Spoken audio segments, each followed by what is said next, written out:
What is going on? Welcome to the Second of Strength podcast. As always, I'm just grateful you're here. Today, I am really excited about this episode. We're going to talk a little bit about, I've been thinking about the word aimlessness and how we visualize our futures and what it means and how we get to where we want to go and what happens when we're not kind of on that path. So today, I hope this will help you, whether you are a teenager and you are trying to figure it out because there's so much going on in our lives, or whether you are 45 years old and you've still got a life ahead of you, but we're trying to figure it out. So I want to start. When I was in college, I was walking down the hallway one day, and there was, the bulletin boards that are in college campuses, right? And they have all the announcements, and there's like a million announcements on the things. You can't really keep track of any of it because there's just too much, but that's marketing 101, I guess. You just put a poster or whatever it is on these bulletin boards. And so, but I always remember when I was walking past this one day, I saw on the bulletin board, there was this image. It was kind of like a poster, a horizontal poster. And it's of this guy who is building a bridge board by board across a lake, and he's got all the boards on his back. He's got a hammer in his hand, and he's like building this thing as he goes. And it made such an impression on me that, and I've come to find out that it's by a guy named Robert Park Harris, who is I don't know, a photographer. I don't know if he's just an artist or a photographer, but he was doing this showcase on the campus. And so what I did was, after the date of the showcase, I took the poster. I didn't consider it stealing because they were going to throw it away anyway, you know what I mean? But I took the poster because it meant something to me. And today, that poster, the same one I took from however many years ago on that college campus, it's framed in my office, at my house, and it serves as a reminder to me that you may not have the pathway ahead of you like solved or figured out or whatever, but you build the path board by board as you go.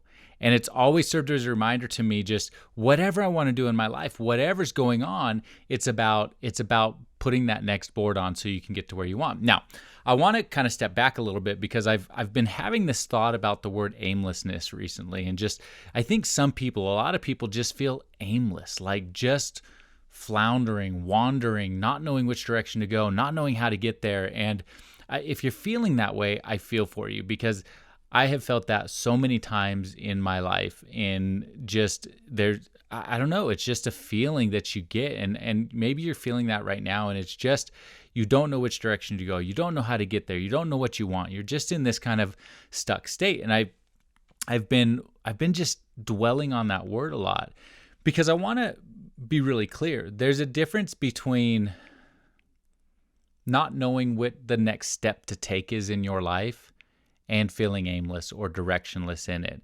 And so today, what I really want to talk about, I want to kind of put these together where, this guy who is in the middle of this lake building this bridge across the water, and I will share a picture of this so y'all see it, but maybe I'll put it in the show notes. But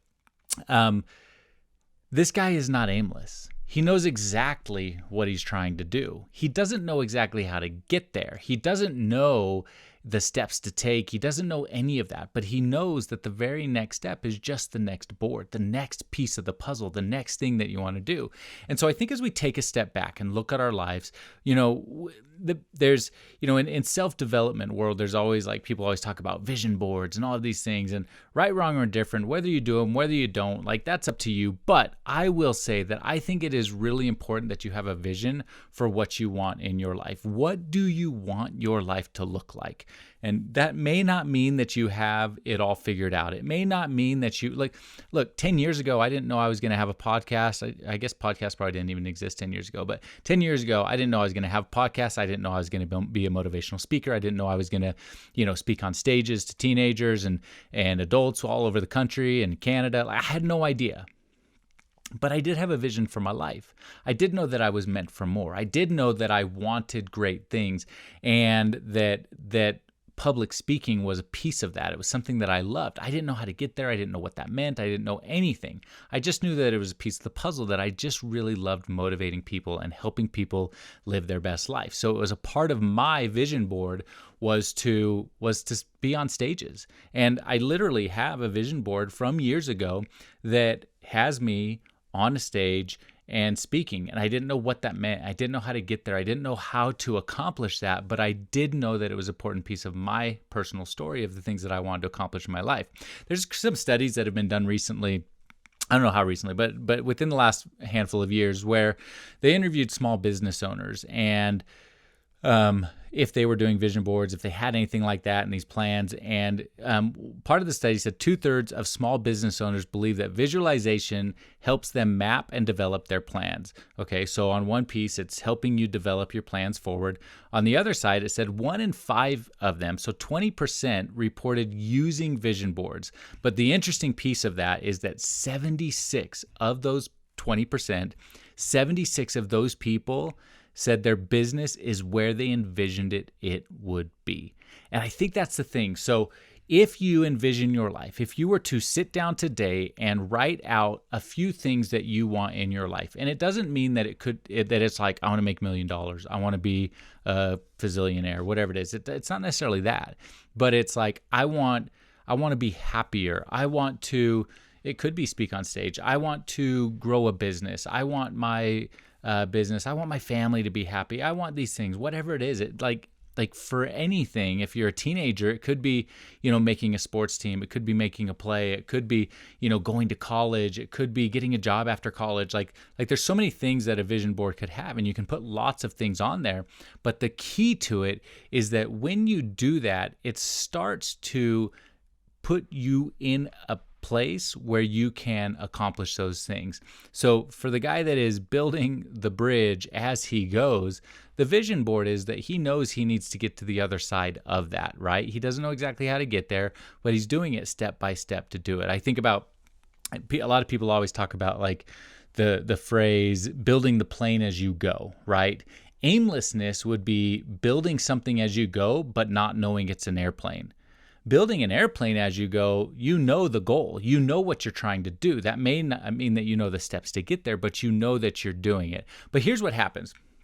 When you have a vision board, when you set a goal for your life, short-term, long-term, whatever it may be, when you set that goal, what happens is that your brain is primed to start working towards that goal, even when you're subconsciously not even thinking about it, right? It is developing plans. It is putting things, it is accepting into your life the things that may go unnoticed otherwise, because it's part of what you have tagged as value in your life. And so that's why it's so important that you set those goals, set those plans, set those things in place so that you can begin to accept them into your life, even when you don't know that you're even accepting them into your life. And so what happens is when you start to do that, a couple things happen. One, you start visualizing the future. You start picturing yourself in that place. You start putting yourself in the place that is going to help you grow. And along the way, you'll start forming relationships, forming the path, or putting the boards together, I guess is a good way to say it, going back to the analogy of the picture I have on my wall. You'll start gathering those boards in that hammer, right? And then what happens as you go, you'll start repeating. So repetition then becomes a big piece of this. And to get to where you want to go in your life, you have to repeat positive steps that will put you in progress towards that goal. So that's the laying down of those boards, putting board together piece by piece. And as you do that, you start to have the repetition. And then the next piece of it is you're building on the success. So if you put down a couple of boards, you're building your bridge across the path, across the lake to get to where you want to go. If you stop for 1 minute and you turn around, what you're going to see is a whole bunch of boards and a foundation that you have laid in your life that is going to help you continue and recognize that you have done this before. You have started. You are well on your way. And that doesn't mean necessarily that the shore on the other side of that lake is any closer to where you're at. It could still be miles and miles away, and that's fine. But it does mean that you've come this far and there is no turning back. And so this is why building this building this vision of your life of what you want to have and what you want to achieve is so important, because it puts you in position to accept those things into your life so you can then achieve them. So wherever you're at today, take a minute. If you're feeling aimless, I feel for you, because I've been there. I felt it recently, right? And it's those moments where we have to do a couple of things. Accept where you are, have a great awareness that you're feeling aimless, and then take a step back and reprioritize the visions and the things that you want to accomplish in your life. And sometimes that may mean that you need to let go of things that are holding you back, or there may be some self-sabotage going on that is like stunting your growth, right? Procrastination, sometimes giving up before trying. Maybe it's fear. Sometimes we have this great fear that we can't do it, or that we won't have enough boards, or that we won't know how to put the boards together across as we're building towards our dreams and towards our goals. And so we just stop, right? We give up too soon. We may be self-sabotaging by accepting things into our lives that are draining our energy and stealing our time. These are the things that we need to be really careful of, because if they are coming in between us and where we want to be, those are the biggest challenges we'll face. And so accepting where we are, having a great awareness about that, and then putting back together the vision of what we want to accomplish, and then starting to put those boards down again. That's how we do it. That's how we get there. So I will post a picture of that. My favorite picture, the one that's sitting on my wall, by Robert Park Harris. Maybe someday I'll get a better picture than a grainy printout that was for a college campus, but it's always meant something to me. It's meant something in my life, and there's moments where I feel a little defeated. I feel aimless. I don't know where to go, and I can always just sit back and look at that picture and just recognize that I'm in the middle of this thing. I'm not standing on the shore wishing I could get to the other end. I'm in the middle of the lake, building this thing as I go, board by board, and slowly but surely the vision that I've had for my life is coming true. Just like slowly but surely the vision that you have for your life will come true. But you got to be willing to take a step off that shore. You got to be willing to lay the first board. You got to be willing to lay the second board, and then just slowly over time, as you do, you'll get to be the person and in the place that you want to be. And I know that to be true because I'm a living proof that it's possible. So wherever you are, I hope this helps you. If it did, please share it. Share it to, you can always take a screenshot of this episode, share it to Instagram or wherever you are socially. Tag me at Real Tanner Clark. I also really appreciate it and appreciate all the people who have gone already and left reviews and ratings, whether on Apple or Spotify or wherever you're listening to this. When you do that, it helps push this podcast to other people so that they can hear it as well, so it can help them. So thank you to the people who've already done that. Thank you to you if you go do that. And wherever you are, I'll leave you the way I always leave you. Go find your 1 second of strength and be happy.